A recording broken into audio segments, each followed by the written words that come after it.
Hello class, just thought I'd clear up a few things that I think that are misconceptions. Either you didn't read the materials well enough, or maybe I didn't explain them well enough as we talk about the different concepts that we have in our class. I wanted to talk first about universal design for learning and what this means.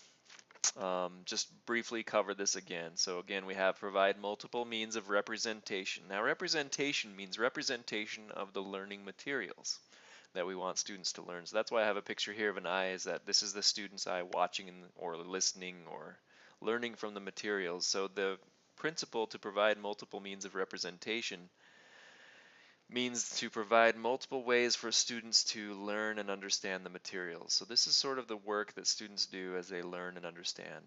And so what are the multiple means that you could do? Well, you could present to them in class. You could have them watch a video. You could have them do an app activity in an app that would help them learn the concept. But the point is to provide multiple means for students to do this. So that's student learning. That's really what representation is all about. Representing the material in ways that students can learn from it, and in multiple ways that students can do so. Next is provide multiple means of action and expression. Remember, this is allowing students then to tell you back the information that they have received, or to present, or to put the information in a format for you. So this is a picture of a student who's presenting, right? This is a presentation would be one of those means of action and expression for this student. So that's another important thing to remember, is action and expression is the student actually um, being able to digest, I guess, so to speak, the material and bring it back to you in some different way, whether that's a poster, presentation, um, a brochure, a live presentation rather than just presentation file. You know, there are a lot of different options for doing this. The last one can be kind of the most confusing, but it's not really that confusing. It's providing multiple means of engagement. So basically the tenet is that not every student will be motivated by one thing that you do, or to allow them to get involved in something. They won't all be excited about. Let's say you do some kind of cool March Madness activity for basketball, that you combine some of your work with March Madness. Well, yeah, a lot of students will be interested in that, but not all of them. And so Universal Design for Learning says provide multiple means of engagement, meaning allowing students to get excited about an activity for different reasons. So maybe instead of March Madness, well, you could use March Madness as one option, but maybe there's also a football option, or maybe there's a not sports option at all, right? That allows them to become more engaged. So there's maybe a story or scenario that they can use from football, from basketball, or from anything else that they might be interested in, dinosaurs, for instance. So that's what engagement is trying to allow them to become engaged in the materials in different ways. So this really isn't about the teaching and learning necessarily, it's about the psychological and engagement from the student's point of view. So to do this, to provide multiple means of engagement, you might allow them different ways to engage in materials, and think about how you can make this problem or this activity about dinosaurs, or it could be about dinosaurs, basketball, football. Um, but it's the same activity, they're just engaged in it in different ways. They can choose which way they want to be engaged in it. So that's what engagement's really all about. Um, and then also giving them options for self-regulation, helping them to set goals, and those kinds of things. So just wanted to clarify that, of course, because I saw some misconceptions in some of the assignments that I graded this week. But I also wanted to talk about learning styles and multiple intelligences. Many of you have referenced this idea of learning styles and multiple intelligences in your work, especially learning styles. So let me just talk about this again. And there were some videos earlier about learning styles and really debunking this theory, but I'll talk about that too. So learning styles really is that each student has a particular way of learning that works best for him or her. That's the tenets of learning styles, is that, you know, Each student, let's say a student is a visual learner, so they have to learn visually, or they're an auditory learner, they have to learn by listening. And it says in learning style theory, it says that teachers must support this way of learning for each student. In other words, the teacher must find out if a student is a visual or auditory learner, and then always present things to that learner in the way that that learner learns best.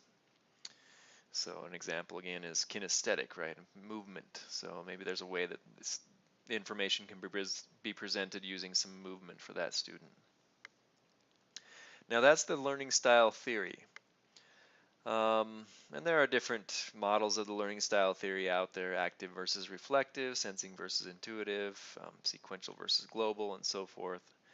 But the theory really states that you will always learn better when learning in a modality that matches your learning style. And you'll learn worse, or you won't learn as much in a modality that does not match your learning style. So this relates to UDL in some ways. I mean, if you think about it, you have in UDL you provide multiple means of all of these different things.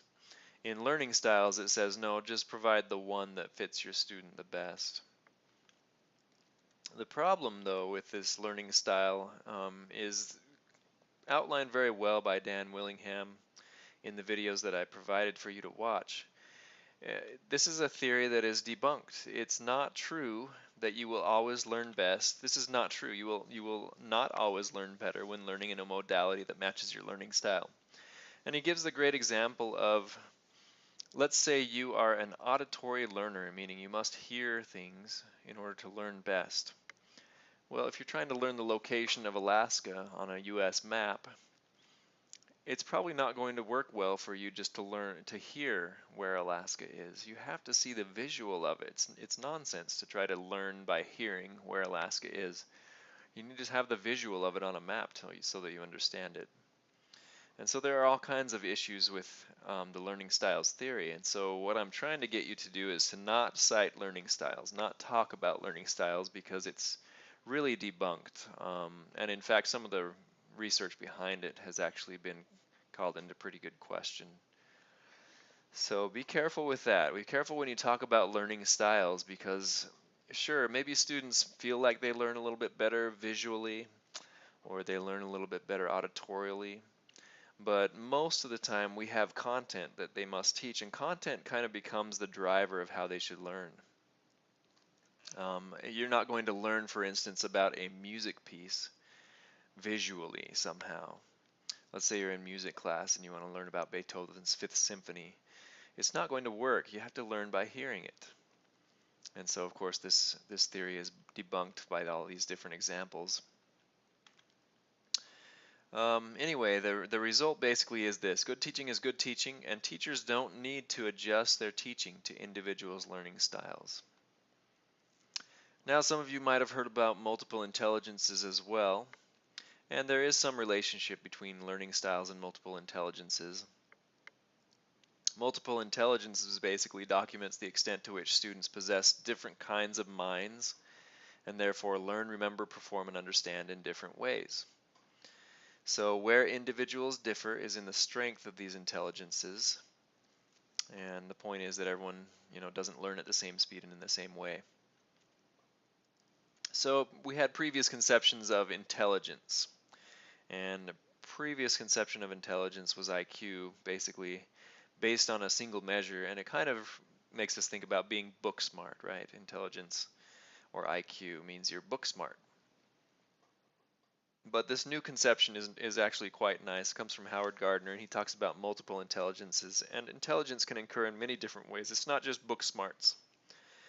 And so that's really what this is about, is expanding our understanding of intelligence. So here's one example of different types of intelligences that might be out there: kinesthetic, linguistic, logical, interpersonal, intrapersonal, musical, visual, spatial, and naturalistic.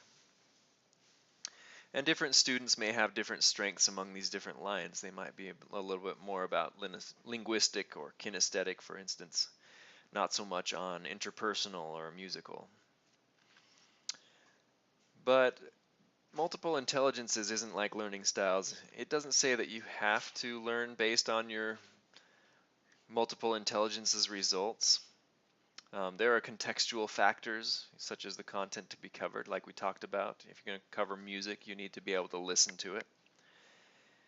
And then other students, there are other students in the class that might help with the learning, and they're depending on the resources as well. And so it's a more open theory. So multiple intelligences is a lot more, I guess, believable and understandable than learning styles.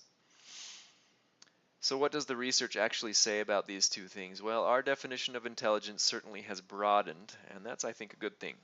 So before we used to think of IQ only, and that means book smarts only, but multiple intelligences says that everyone is intelligent. We're just intelligent in different ways, with different emphasis. So, and there is no evidence that people have fixed and specific learning styles or discrete intelligences, though. There's no good research evidence that talks about, that a learner is best, there's a visual learner, and they must learn visually. And there's also no support for teachers targeting instruction to cater to a specific learning style or intelligence. So in other words, if a teacher says, okay, I know this student is a visual learner, I think this student's a visual learner because they couldn't know that, I'm going to target my instruction to be visual, and this is going to help that student. Actually, the evidence is that that doesn't actually help necessarily. So if a teacher thinks that you have a lot of kinesthetic learners, for instance, and you want to try a kinesthetic activity in your class, there's not really good support for that will actually help your students to learn better. But what does the research actually say? Well, it supports universal design for learning. And basically it supports this idea of providing students with multiple ways to access content, as we talked about, providing multiple means of representation. It supports providing students with multiple ways to demonstrate knowledge and skills. That increases engagement and learning. And it supports providing students with multiple ways to demonstrate knowledge and skills, leading to more accurate understanding of students' knowledge and skills. So in other words, if we give them multiple means of representation and multiple means of action and expression, this can help. This can improve their understanding and engagement with learning. So those are some things to remember. Don't quote learning styles, don't cite learning styles, don't talk about learning styles because they don't really exist, or at least not in the way that most people think of them. Instead, let's provide multiple ways for students to access content, demonstrate knowledge, and become engaged in the learning.